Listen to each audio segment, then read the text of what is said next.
How did one of the world's poorest countries become an economic powerhouse in less than 50 years? South Korea, now home to giants like Samsung, LG, and Hyundai, is synonymous with technology, innovation, and productivity. But it wasn't always like this. In 1953, at the end of the Korean War, the country was in ruins, with a GDP per capita of less than $100 per person and virtually non-existent infrastructure. Today, South Korea is the 13th largest economy in the world, leading exports of chips, smartphones, and cars. How was such a radical transformation possible? What makes this Asian economic miracle unique? And can the South Korean model be copied by other nations?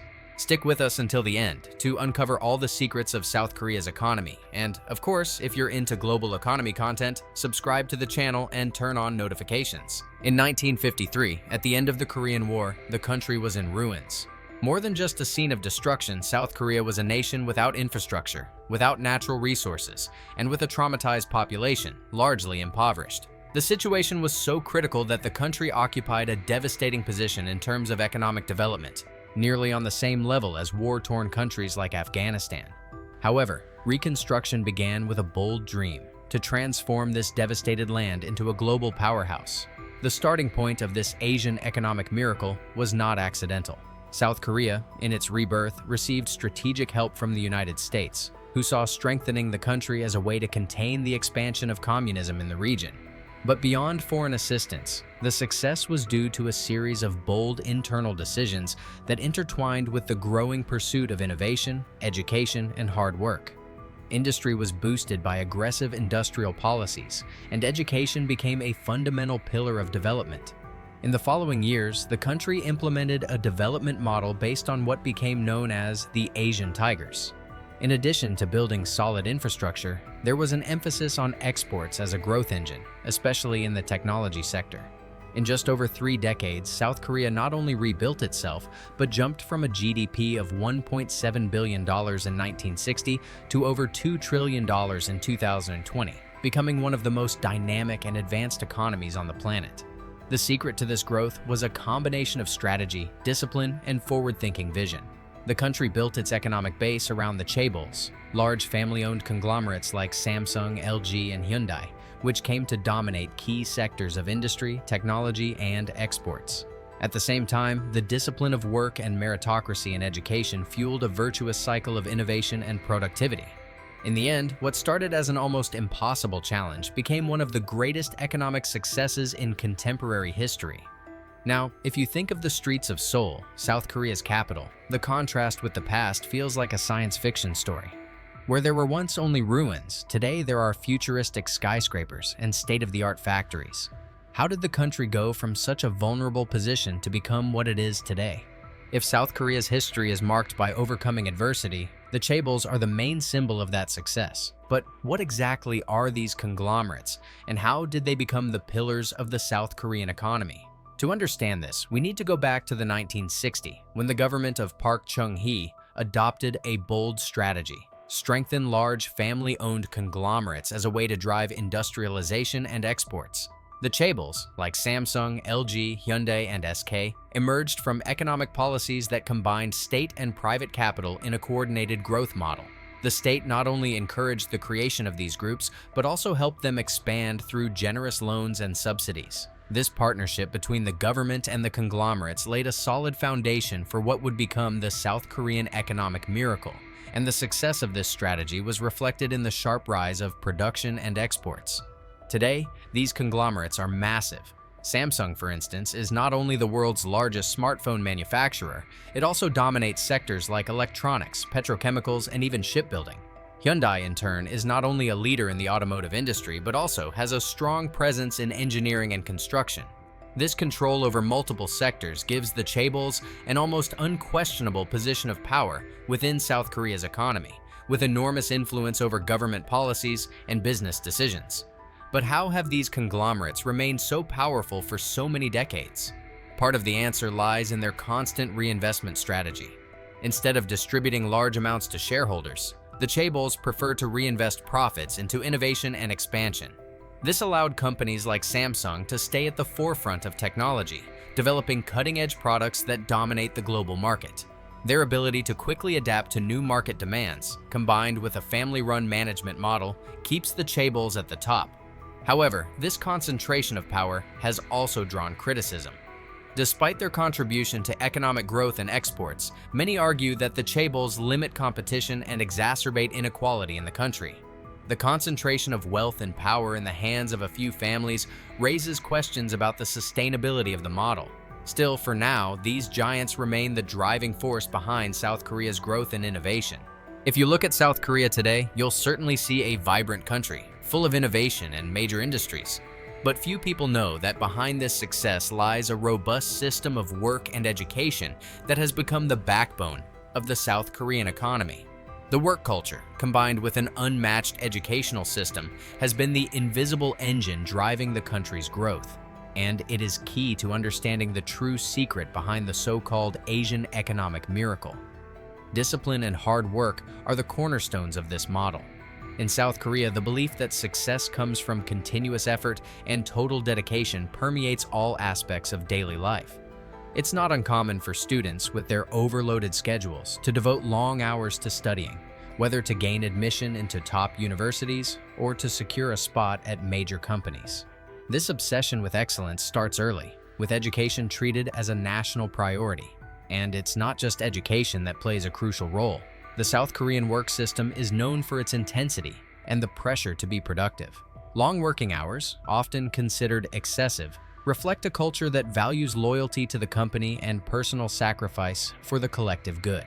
This results in a highly productive environment, but also in challenges such as burnout and mental strain. Still, this hard work mentality is one of the main drivers of the economy, producing a highly skilled workforce that's willing to go the extra mile.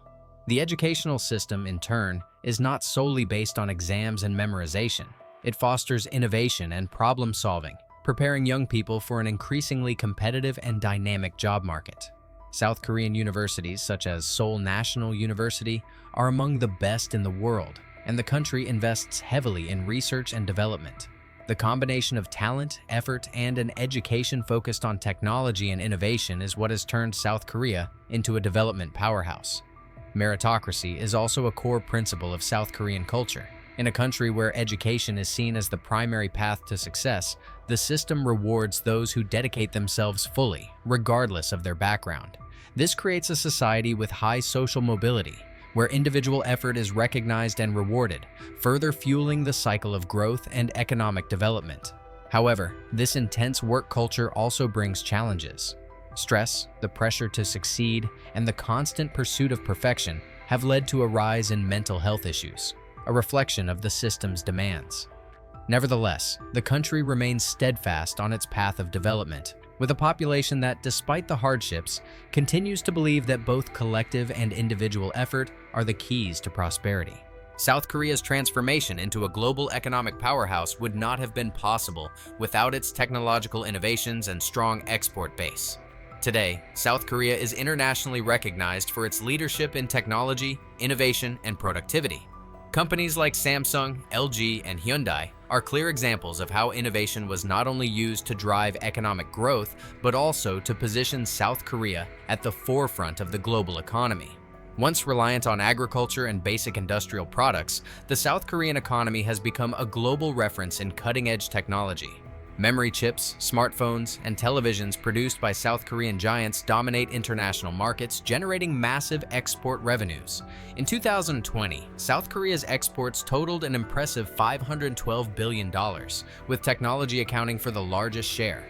Semiconductor exports, for instance, represent a significant portion of the country's GDP. This success, Baitas, was no accident.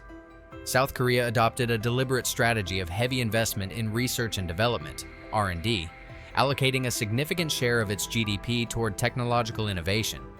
Moreover, the South Korean government takes an active role in supporting innovation, encouraging collaboration between universities, research centers, and industry.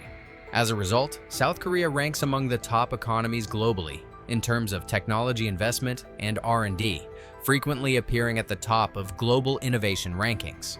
High technology has also fueled South Korea's competitiveness in the global market.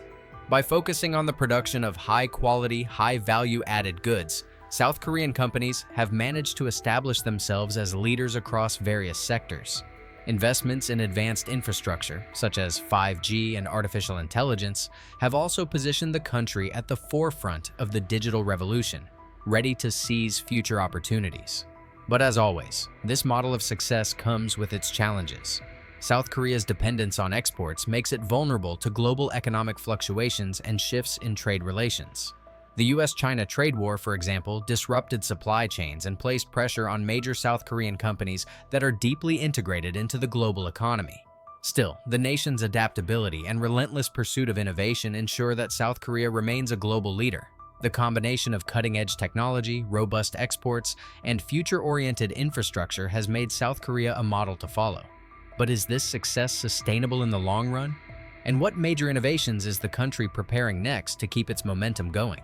Although South Korea is often praised as a model of economic success, the country's economy is not immune to a range of challenges that threaten its long-term sustainability. The same model that lifted the nation from post-war devastation to global prominence also brings with it several structural difficulties. Social inequality, pressure on the younger generation, and global economic headwinds are just a few of the issues South Korea must confront to maintain its leadership status. One of the most pressing challenges is rising economic inequality. While South Korea boasts one of the most dynamic economies in the world, wealth distribution is far from equal. The chaebols, powerful family-run conglomerates, hold much of the country's wealth and influence, while the middle and lower classes struggle with issues such as housing and stagnant wages. This imbalance has sparked growing dissatisfaction, especially among the youth, who feel that despite their education and efforts, upward mobility remains elusive. The situation facing the younger generation is particularly critical. South Korean youth endure tremendous pressure to succeed, often at the cost of their mental health. The country's highly competitive education system and demanding work culture create an environment where stress and anxiety are commonplace. Even graduates from elite universities often find a saturated job market with limited opportunities that match their qualifications. As a result, there is growing social frustration, with many young people beginning to question a system that once seemed unbeatable. Global pressures are another constant. South Korea is heavily reliant on exports, especially in technology, and global trade tensions can significantly impact its economy. The US-China trade war, for example, disrupted supply chains and affected South Korea's export-dependent industries. Furthermore, international competition in emerging technologies like AI and 5G is intensifying, and South Korea must continue innovating to stay ahead. Demographic challenges are also looming. South Korea has one of the lowest birth rates in the world, which could lead to an aging population and a shrinking workforce in the coming decades. The government has begun implementing policies to address this, including efforts to encourage higher birth rates and attract foreign labor. However, if left unresolved, this demographic issue could pose a serious threat to long-term economic growth. These challenges don't mean South Korea is on the brink of collapse. Far from it. The country has consistently shown a remarkable ability to adapt and innovate in the face of adversity. But the real question is, how long can South Korea's economic model, based on exports, technology, and large conglomerates, remain viable without significant adjustments? What changes will be necessary for the country to continue growing and meeting both internal and external pressures?